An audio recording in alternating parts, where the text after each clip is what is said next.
Sesi penutup ini kita akan melihat dari kitab Yakobus. Yakobus menyimpulkan orang yang mendengar firman Tuhan itu bukan 4. Kalau Tuhan Yesus, dia khotbah dengan perumpamaan penabur benih. Dia mengatakan ladang itu ada 4 jenis tanahnya. Tapi Yakobus ini bukan untuk orang yang belum percaya dia menulis surat. Ini di tengah-tengah orang percaya dia menulis surat dari Yakobus pasal 1 ayat 22 sampai 25. Yakobus hanya membuat 2 tipe orang yang mendengar firman Tuhan. Ya, 2 itu lebih gampang mengingatnya dari 4. Betul ya? Iya. Kalau ada ladang kita 4 tempat dibanding 2 tempat, mana lebih pusing mengingatnya? 4 ladang kita atau 2? 4 ya. Oh, di sana perlu pupuk, di sini perlu ya semprot. Iya. Tapi ada juga keuntungannya. Oh, selesai ini panen, sana lagi panen, gitu kan? Iya. Karena ada juga firman Tuhan, orang yang banyak menabur akan banyak menuai. Iya. Kalau tidak tabur, mau tuai itu bagaimana? Oh ya, itu mimpi ya. Kalau panen pun dia itu bahaya. Iya.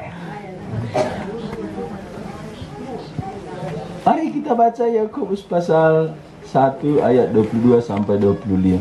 Berdoalah kita sekali lagi. Tuhan, di sini kami sudah hari ketiga kami menikmati hanya satu karena Tuhan hadir pagi ini di dalam keberadaan kami. Oleh darah Tuhan Yesus, kembali sucikan kami, bersihkan semua beban pikiran kami, sucikan hati pikiran kami, hidup kami. Dalam semua keberadaan kami, Tuhan layakkan dan bawa kami dekat ke salib-Mu. Dan demi nama Yesus Kristus, setan iblis jauh daripada kami, dan roh Tuhan hadir bersama kami. Hamba-Mu sekali lagi kami serahkan ke dalam tangan Kristus. Oh Tuhan Yesus,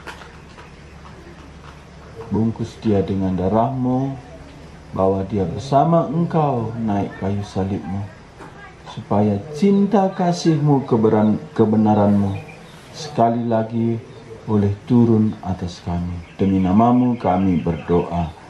Amin. Yakobus pasal 1 ayat 22 sampai 25. Mari kita baca, ini tidak terlalu panjang. Semua kita bersuara satu suara. Ayat 22 sampai 25. Yakobus pasal 1 ayat 22 sampai 25. Kita satu suara baca semua. 1, 2 ya. Tetapi hendaklah kamu menjadi pelaku firman dan bukan hanya pendengar saja. Sebab jika tidak demikian, kamu menipu diri sendiri. Sebab jika seorang hanya mendengar firman saja dan tidak melakukannya, ia adalah seumpama seorang yang sedang mengamat-ngamati mukanya yang sebenarnya di depan cermin. Baru saja ia memandang dirinya, ia sudah pergi, atau ia segera lupa bagaimana rupanya. Tetapi barang siapa meneliti hukum yang sempurna, yaitu hukum yang memerdekakan orang, dan dia bertekun di dalamnya, jadi bukan hanya mendengar untuk melupakannya, tetapi sungguh-sungguh melakukannya, ia akan bahagia oleh perbuatannya. Ia akan bahagia oleh perbuatannya. Bukan perbuatan yang menyelamatkan manusia dari murka Allah, dari dosa. Seorang teolog yang terkenal itu R.C. Sproul, dalam satu bukunya Diselamatkan. Lalu di bawah judul itu dia tulis, diselamatkan dari apa? R.C. Sproul menulis buku ini, dia sendiri kaget. Dia sudah melayani. Dia orang Reform tapi dekat dengan Billy Graham. Dia suka Injil, suka mengabarkan Injil. Suatu hari ada anak muda yang semangat menginjili dia. Oh, dia sudah doktor teologi.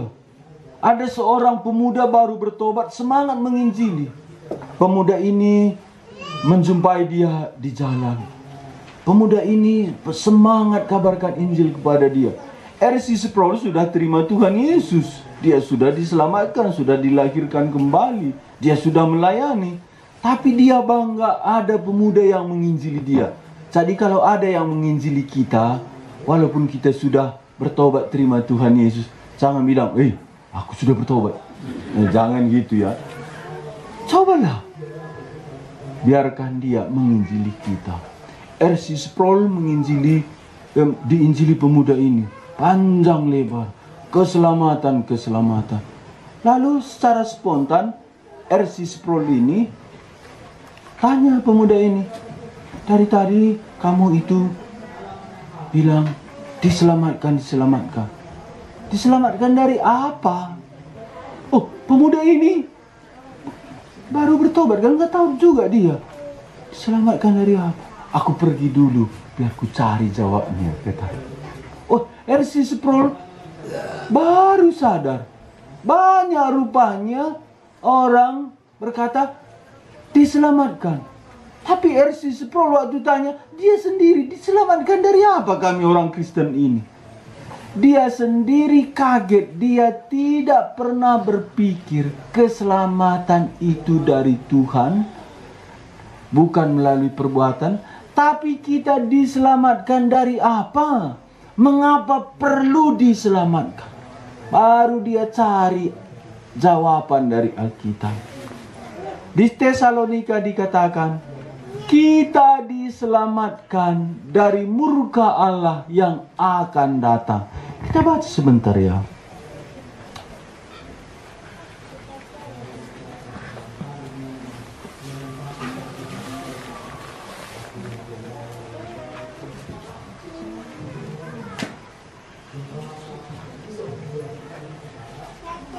Diselamatkan dari murka Allah.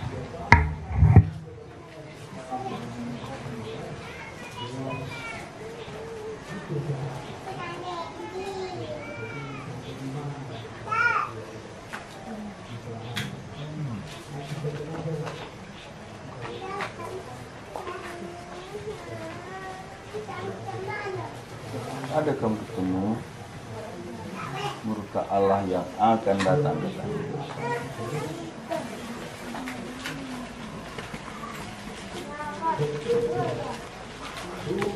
Oke. Murka Allah yang akan datang.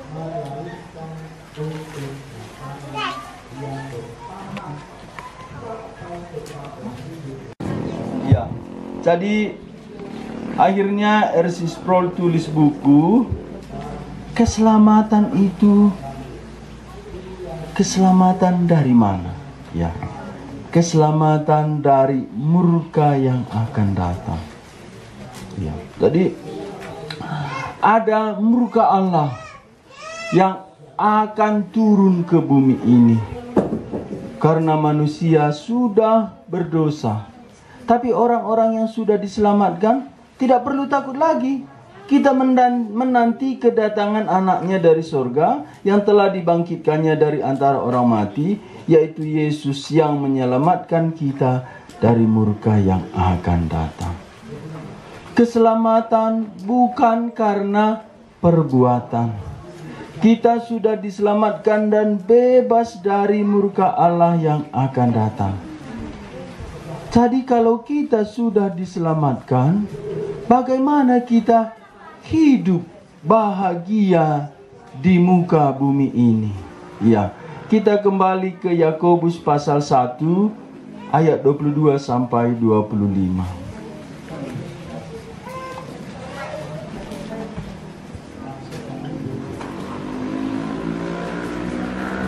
Waktu Tuhan Yesus datang, dia berkata, kerajaan Allah sudah datang. Itu di Injil Matius. Ada lagi, kerajaan sorga sudah datang. Ada lagi dia katakan, kerajaan Allah sudah datang. Ya. Jadi kerajaan Allah itu turun ke bumi. Turun ke bumi. Jadi sebelum kita ke sorga, kita nikmati di sini. Ibu-ibu kalau masak, biasanya ikannya atau sayurnya itu sebelum diangkat dirasain dulu ya. Iya, ya. Kalau di sini apa istilahnya itu untuk merasain cicipi ya, cicipi. Akapi ya. Akapi lebih. Ya, akapi. Iya. Di mana hari? Selain akapi, cecap. Kalau mamaku dulu dal-dal katanya, itu pernah kan dengar? Pernah? Oh, dal-dal. Masih ingat gimana itu maksudnya mah dal-dal?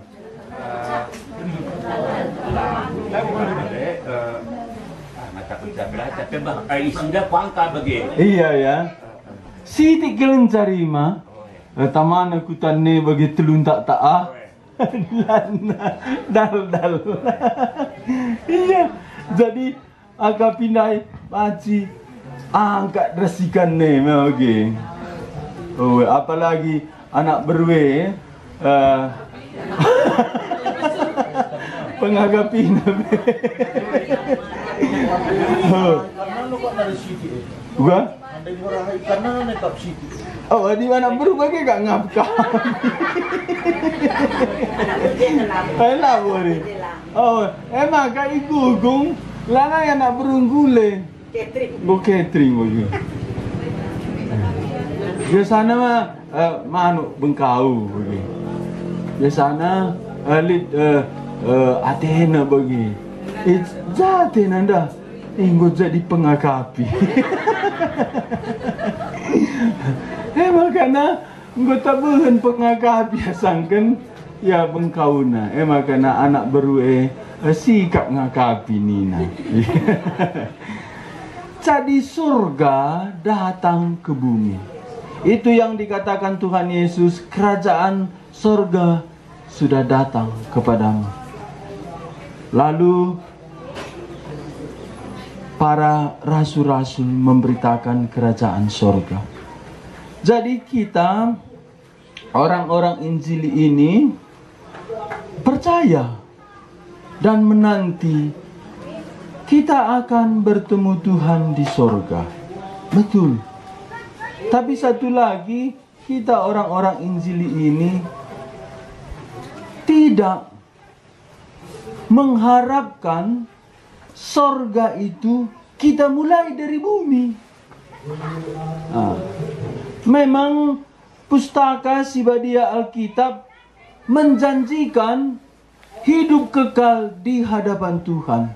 Kemarin hari pertama di dalam surat Efesus pasal 2, supaya dia di masa yang akan datang menunjukkan kekayaan kasih karunia-Nya yang berlimpah-limpah.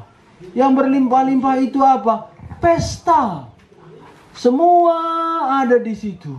Lengkap, bahkan berlimpah-limpah. Jadi di surga itu kita hidup berlimpah-limpah. Ya tidak seperti waktu pertama saya bertobat itu, lakam kari bosan di surga katanya. Enggak, di sana berlimpah-limpah. Di sana ada makanan, boleh makan. Ada lagi bisa tidur. Ada juga pernah ku dengar pendeta, aku nanti pulang ke surga, tidurlah aku di sana 2 tahun katanya. Jadi di sini nggak apa-apa capek-capek, nanti tidur aku di sana 2 tahun. Lalu ada lagi penginjil namanya Louis Palau. aku suka makan pedas-pedas. Nanti harap di surga banyak makanan pedas-pedas. Gitu. Jadi di surga boleh makan, boleh, karena ada perjamuan makan. Boleh tidur, kurasa nggak ada orang mau tidur. Iya. Dulu waktu aku belum bertobat, kalau kerja tahun datang perkolong-kolong, nggak ada anak-anak mau tidur. Biasa anak-anak kan jam 9 udah tidur. Kalau datang perkolong-kolong, nggak ada anak-anak mau tidur. Ngantuk pun enggak. Kenapa? Karena di situ perkolong-kolong. Apalagi di surga. Tidak mungkin kita itu tidur. Ya. Jadi sekarang dalam kita sudah diselamatkan Tuhan, apalagi kita sudah mendengar firman Tuhan ke-3 hari ini, sesi ke berapa? Ke-7 ya? Iya, ini angka sempurna, sesi ke-7. Sudah 7 sesi. Bagaimana kalau kita pulang dari tempat ini seperti kata Yakobus ini? Apa kata Yakobus ayat 22? Sekali lagi kita baca ya. 1, 2 ya. Tetapi hendaklah kamu menjadi pelaku firman, bukan hanya pendengar saja. Sebab jika tidak demikian, kamu menipu dirimu sendiri. Iya. Hendaklah kamu menjadi pelaku, bukan perenung saja, tapi pelaku firman. Bukan hanya pendengar saja. Mendengar itu lewat telinga kita, masuk firman Tuhan, turun ke hati kita. Hati kita mesti menggerakkan hidup kita. Sebab jika tidak, kamu menipu diri sendiri.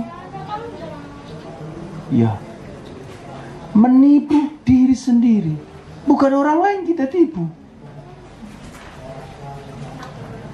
Bukan orang lain kita tipu. Ada cerita itu, tipu na ba anak andai katanya. Ugakin ku bilang. Lacinana 60 kilo, banna 2 suratna. 1 50 kilo. Kenapa? Rupanya sama istri dikasih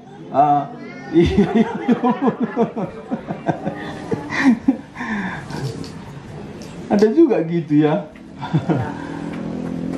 Itulah kalau kita belum kenal Tuhan. Itu kan sama dengan menipu diri sendiri ya. Capeknya tadi buat 2 suratnya katanya sama tukang timbang. Kalau di Kabanjahe itu kan ada tukang timbang. Tukang timbang ini buat suratnya berapa kilo, kali berapa uangnya. Ini distempel tukang timbang Ginting rupanya, stempelnya UD Ginting, bawa pulang. Jadi bansa denari katanya. Enggak ini nih, oh bansa aja. Bansa ada ban 50 kali sekian stempel. Pulang nanti kampung, kasihnya sama istrinya yang 50. Pikirnya dia hebat. Inilah orang berdosa ya. Pikirnya dia hebat. Kenapa perlu dia buat itu satu lagi itu timbangannya 50, modal nukur togel katanya. Jadi kita sudah diselamatkan Tuhan, kita sudah mendengar firman Tuhan. Kalau kita hanya mendengar tidak melakukan, itu kita sama dengan orang yang menipu diri sendiri. Kalau menipu diri sendiri, siapa saksi pertama?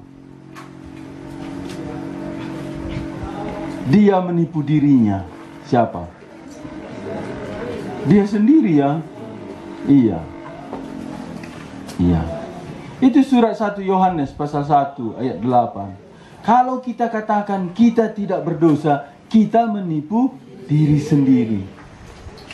Demikian juga kalau kita sudah mendengar firman Tuhan, tidak melakukan, kita menipu diri sendiri. Kalau kita ditipu orang, kau tipu aku kan? Kau kurang ajar, kita bilang. Coba marahi orang yang menipu kita. Siapa? Aku menipu diri sendiri. Oh, kau tipu aku kan. Kurang ajar kau. Iya. Bagaimana orang ini menipu diri sendiri? Kita baca ayat 23. 1-2 ya. Sebab jika seorang hanya mendengar firman saja dan tidak melakukannya, ia adalah seumpama seorang yang sedang mengamat-ngamati mukanya yang sebenarnya di depan cermin. Mukanya yang sebenarnya itu di mukanya atau di depan cermin? Di mukanya kan? Cermin, di dalam cermin itu bukan asli. Yang asli di depan cermin. Ini seperti apa? Ini seperti kita tadi semua sarapan. Coba acungkan tangan yang sarapan. Iya. Tadi turun tangannya. Ini bukan Tuhan Yesus berkata aku. Kalau kamu tadi mau sarapan, bagaimana kamu sarapan? Coba seperti yang dikatakan Yakobus ini. Dia hanya mengamat-ngamati saja. Oh, ayam lengkap tadi ya, Bu. Ayam komplit. Ini ayam komplit. Ada lengkaplah komplit gitu. Ini enak sekali ayam komplit ini. Ada lagi kuahnya. Enak. Enak. Ya aku rasa enak lah. Tapi dia mati terus. Orang di samping kiri, samping kanan. Kamu cuman amati gitu. Amati. Kira-kira apa yang terjadi? Lembung ini. Karena Tuhan, hebat Tuhan. Tuhan kan letakkannya hidung di bawah, di atas mulut gitu. Untuk apa? Kalau makanannya basi, kita nggak suka. Tapi kalau harum, ada bau ikan goreng, ikan lele goreng, ada harum bawang, kita lapar gitu. Apalagi ibu-ibu masak, padinya baru panen, pagi baru katanya di sana. Dimasak di di dapur, api tungku. Wah, waktu dibuka itu, harumnya itu. Kita lapar, melihip pun aku kata. Itu dibuat Tuhan secara alamiah, asam lambung kita ini naik. Kita pengen makan. Ada ikan, ada nasi yang masih hangat gitu. Tapi kita hanya melihat-lihat saja. Bagaimana? Asam lambung kita naik. Kalau naik asam lambung biasanya tidak pernah sendiri. Ada pasangannya yang naik. Naik lagi tensinya, begitu biasa. Iya. Jadi kalau kita dengar firman Tuhan, hanya melihat-lihat saja, rindu jiwa kita ini melakukan. Tapi daging kita ini menahan. Bagaimana? Firman Tuhan itu senang jiwa kita mendengar, tapi daging kita ini menghalangi. Jadi satu musuh kita ini daging ini. Roh memang penurut, tapi daging memang lemah. Jadi peperangan kita pulang dari sini, ini salah satu daging ini. Daging ini pengen dia santai. Jiwa kita ini pengen melakukan firman Tuhan. Jadi bagaimana kira-kira bapak-bapak buat nanti? Iya. Semalam ibu-ibu ini langsung seru. Waktu saya bilang, kalau ada kantin, ada pelayannya itu perempuan genit-genit. Ada lagi kantin yang jaga kantin itu bolang-bolang. Kemana kalian? Langsung seru ibu-ibu ini ya. Sekarang dengar bapak-bapak, kalau kita sudah dengar firman Tuhan, pulang nanti kira-kira bagaimana kita melakukannya?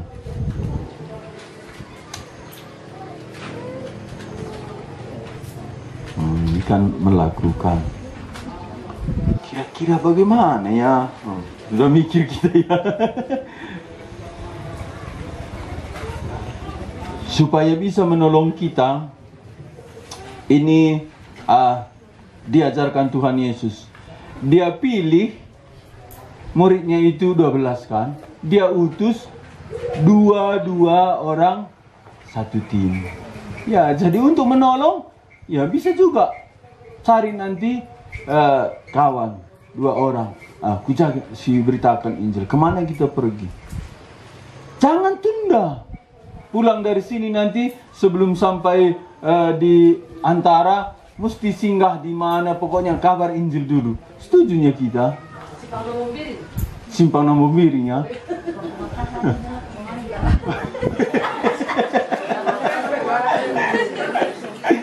Ibu-ibu pun gitu. Mau kita coba nanti melakukan. Paulus kemarin kan suratnya terakhir, baik atau tidak baik, kabarkanlah firman. Sebelum sampai di rumah jangan tunda. Aku pun nanti gitu. Ini nanti bapak itu ngomong aja dia sendiri. Saya pun janji, saya kan sama anak saya. Nanti sebelum kami sampai 3 panah, kami akan kabarkan Injil. Maunya kita janji di hadapan Tuhan seperti ini, supaya langsung melakukan. Iya. Coba.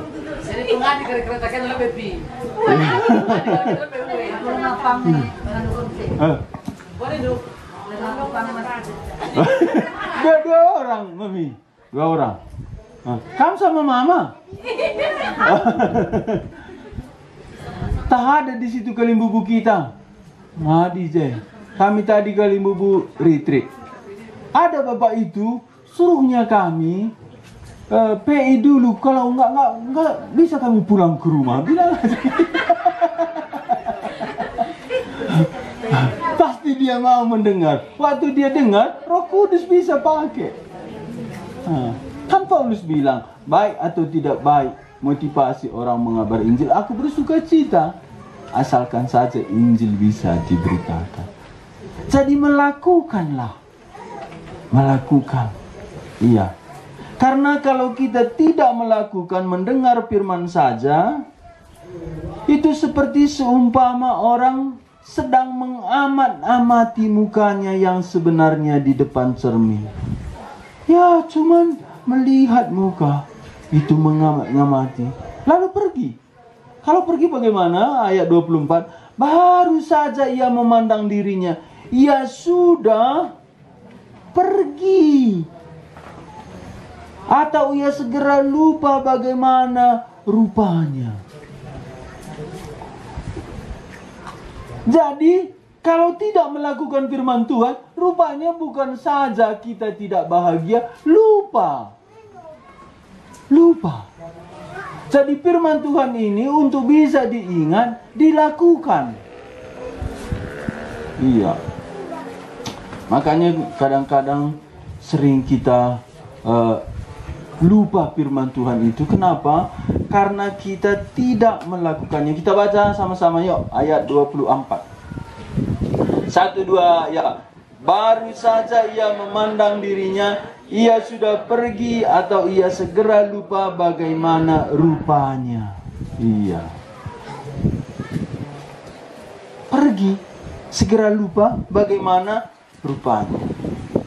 Tapi ada satu lagi, ini yang enak manis didengar. Ayat 25, sama-sama kita 2 ayat. Tetapi barang siapa meneliti hukum yang sempurna, yaitu hukum yang memerdekakan orang, dan ia bertekun di dalamnya, jadi bukan hanya mendengar untuk melupakannya, tetapi sungguh-sungguh melakukannya, ia berbahagia oleh perbuatannya. Ia berbahagia oleh perbuatannya. Semua kita ikut ini. Ia akan berbahagia oleh perbuatannya. 1, 2 ya. Ia akan berbahagia oleh perbuatannya. Sekali lagi. Ia akan berbahagia oleh perbuatannya. Perbuatan apa? Perbuatan melakukan firman Tuhan. Siapa yang melakukan firman Tuhan, dia akan berbahagia oleh perbuatannya. Wah, Tuhan ini Tuhan yang berhikmat, berbijaksana. Dia buat orang yang melakukan firman-Nya bahagia. Tuhan sangat-sangat berhikmat. Ketika kita sudah waktunya makan, Tuhan buat perut ini lapar. Supaya apa? Supaya kita makan. Lalu waktu kita makan, Tuhan buat makanan itu nikmat. Ya. Kalau kita makan seperti kena kontak listrik, bagaimana kira-kira?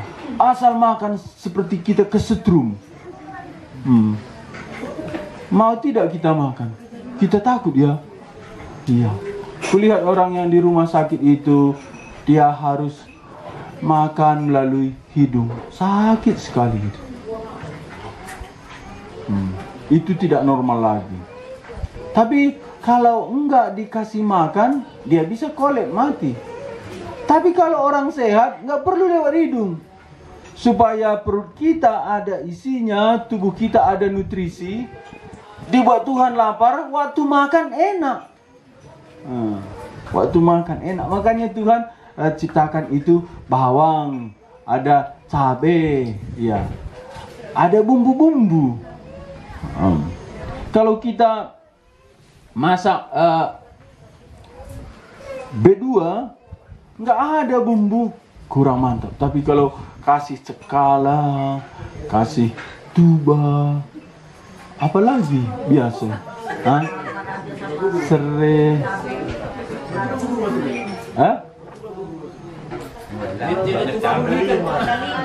andaliman, iya di Tanah Karo itu, iya andaliman, kasih gitu kan. Kita makan enak, kita bahagia. Iya.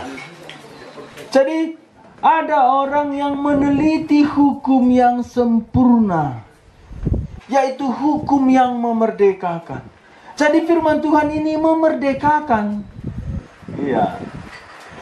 Merdekakan dari mana? Tadi kan ada daging kan? Daging ini terus mengikat kita. Kita sudah diselamatkan Tuhan, tapi kita masih punya daging. Daging yang dulu, yang ketika kita belum mengenal Tuhan, kita masih pakai itu. Ini selalu menghambat kita, ingin mengikat kita. Bagaimana kita supaya lepas dari pengaruh daging ini? Melakukan firman Tuhan. Makanya kalau PA sama anak muda, gini Pak katanya, aku ingin lepas dari dosa. Bagaimana aku lepas dari dosa? Katanya. Bagaimanalah menyampaikan firman Tuhan supaya anak muda ini bisa mengerti, kupikir. Pernah aku buat ilustrasi. Kalau kalian itu jalan di pinggir jurang, kira-kira bagaimana? Dia bilang, takut Pak, katanya. Tapi kalian terus jalan di pinggir jurang. Jurangnya tinggi sekali. Aku takut. Takut apa? Takut jatuh. Tapi dia terus lihat itu jurang. Aku takut. Jadi bagaimana supaya kalian lepas dari pengaruh jurang itu? Ku bilang belakangkan saja jalan. Maksud Bapak katanya, jangan bergumul dengan dosa, tapi kerjakanlah apa yang Tuhan perintahkan. Masalahnya apa? Menunda. Menunda. Menunda ini satu strategi iblis yang ampuh. Ya, menunda. Jadi, waktu saya bilang tadi, sebelum sampai di kampung antara, kabarkan Injil dulu. Mungkin iblis bilang, olehnya itu besok pun. Enggak hari ini pun. Enggaknya itu apa-apa. Besok, Roh Kudus ingatkan kan? Kemarin kan sudah didengar firman Tuhan melakukan. Kan udah ditunda sekali. Hari inilah kata Roh Kudus. Roh Kudus ini kan suaranya lembut kan? Itu seperti seorang ibu. Roh Kudus ini kalau kita berdosa dia sedih gitu. Seperti ibu yang anaknya nakal. Ibu ini sedih, ibu ini nangis gitu. Kenapa nangis, mak? Kata anaknya, kamu nakal. Roh Kudus sedih. Tadi Roh Kudus bilang, janganlah tunda firman Tuhan, lakukanlah. Lalu datang lagi iblis. Oh, gampangnya itu. Minum kedai kopi dulu. Gitu kan. Minum kedai kopi. Roh Kudus kasih tahu lagi. Cobalah lakukan firman Tuhan. Bersaksi satu saja. Ya, aku bersaksi. Tapi iblis bilang, janganlah cepat-cepat bersaksi. Ceritalah dulu, cerita kesana kemarin gitu. Lalu Roh Kudus, cobalah saksikan Tuhan Yesus. Iblis bilang, nanti aja. Ini kan lagi seru cerita. Ada orang lain. Pulang ke rumah, ke ladang. Sudah siang. Sore pulang lagi dari ladang ke rumah lagi. Sampai di rumah, kita kan biasanya itu setelah sampai di rumah kedai kopi lagi. Tadi bersaksi kata Roh Kudus. Ya, saksi. Digantikan ya, gitu kan. Akhirnya lupa. Apa cara iblis menunda? Jadi kita mendengar firman Tuhan itu menunda. Saat kita menunda itu, di situ kita dikuasai kedagingan. Nggak merdeka kita. Jadi orang percaya ini sudah dengar firman Tuhan hanya dua. Melakukan atau menunda. Jikalau kita menunda, kita tidak merdeka. Makanya kita semua ini di sini sudah dengar firman Tuhan. Kita belum merdeka. Karena apa? Karena firman Tuhan sudah ada dalam kita. Firman Tuhan ini mau kita melakukan. Yakobus berkata, orang yang melakukan hukum itu merdeka. Iya. Sekali lagi kita baca yuk. Tadi ibu-ibu, bapak-bapak dengar ini penutup segar. Ya, memang segar. Tapi bukan segar di sini saja. Segar di kampung kita nanti kita segar gitu. Kalau di sini saja segar kan nggak hilang nanti segarnya kan. Kan nggak mungkin kita retreat tiap hari kan. Camp tiap minggu kan nggak mungkin kan.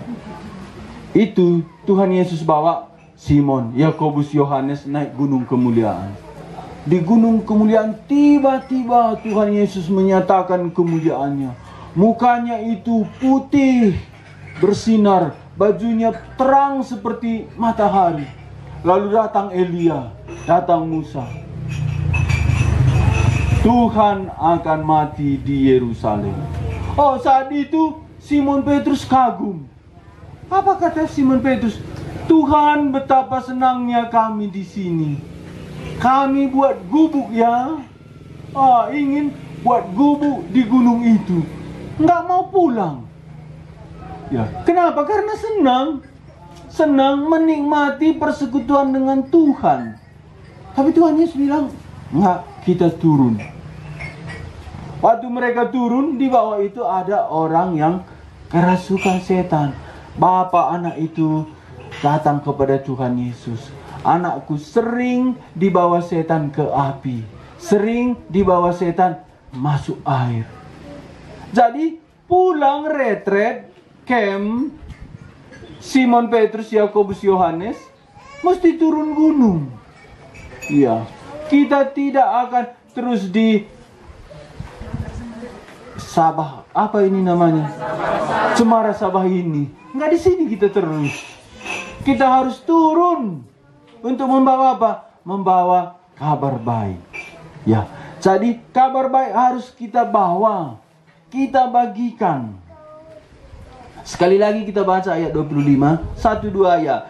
Tetapi barang siapa meneliti hukum yang sempurna, yaitu hukum yang memerdekakan orang, dan ia bertekun di dalamnya, jadi bukan hanya mendengar untuk melupakannya, tetapi sungguh-sungguh melakukannya, ia akan berbahagia oleh perbuatannya.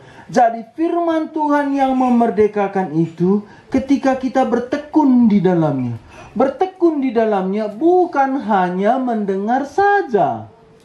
Ya, saya pikir dulu bertekun, baca Alkitab, doa, tekun. Rupanya Alkitab berkata, firman Tuhan itu bertekun, meneliti ketika kita sampai melakukannya.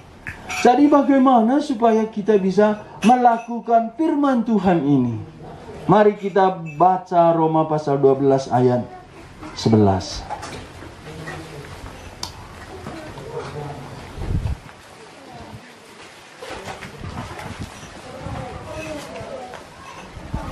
Roma pasal 12 ayat 11.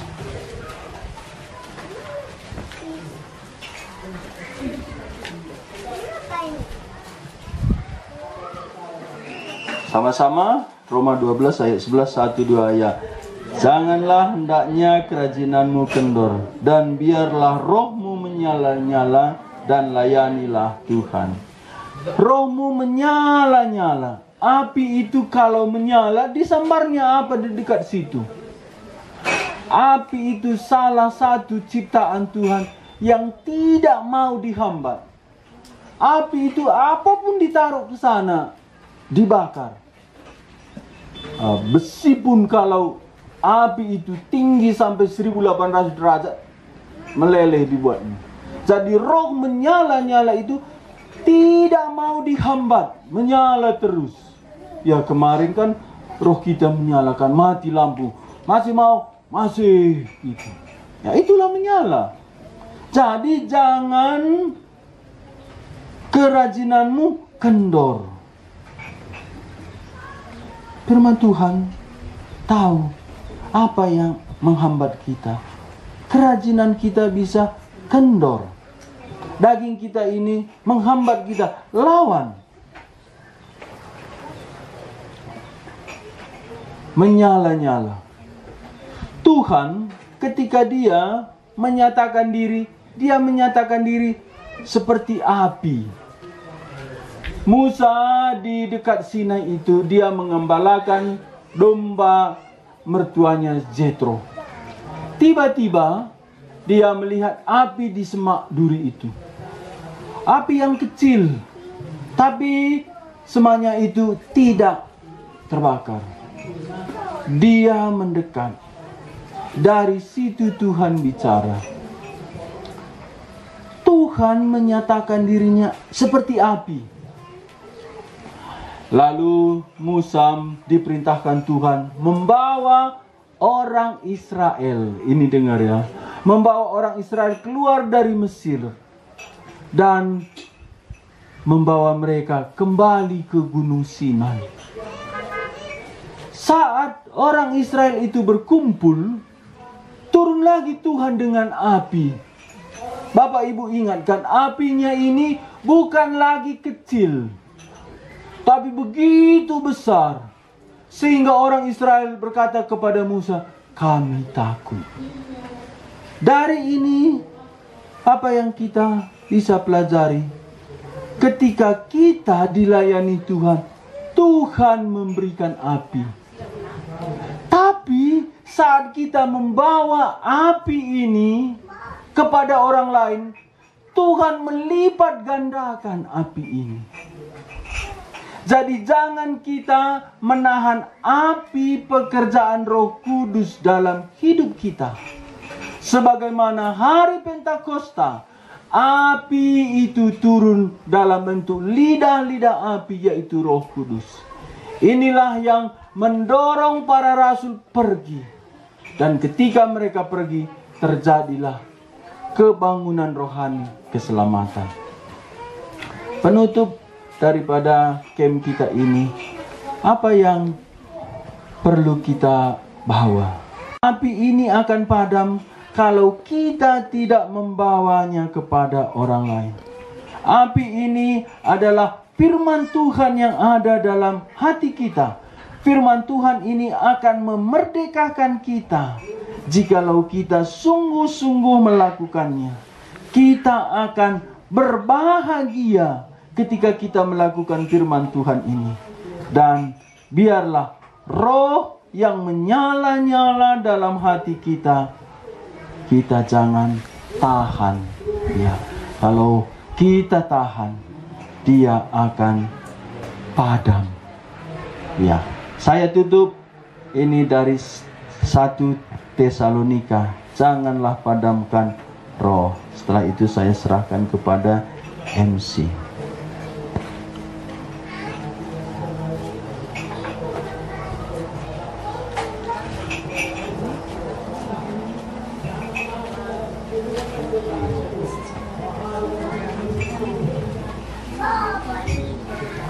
Satu Tesalonika pasal 5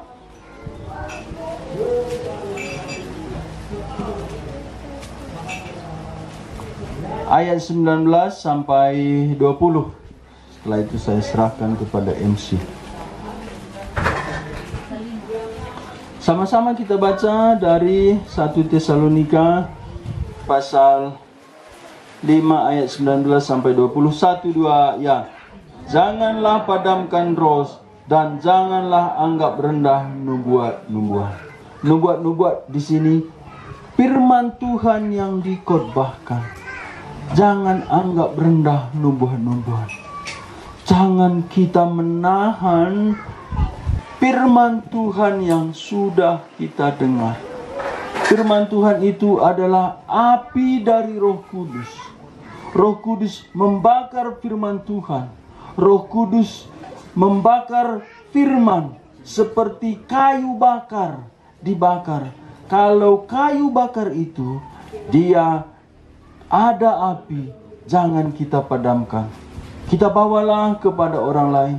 Orang lain yang belum ada api, belum ada terang, belum ada Injil, kita bawa. Janganlah padamkan roh dan janganlah anggap rendah nubuat-nubuat. Nubuat-nubuat firman Tuhan yang kita dengar, kalau kita padamkan, kita merendahkan, atau kita menganggap itu tidak penting, atau dengan bahasa lain merendahkan di sini, kita anggap enteng, kita menghina firman Tuhan yang kita dengar. Kita baca sekali lagi, setelah itu saya serahkan ke Bu Damai. 1 Tesalonika pasal 5 ayat 19 sampai 20. 1, 2, ya. Janganlah padamkan roh dan janganlah anggap rendah nubuat-nubuat. Ya, demikian dalam penutup ini. Silakan.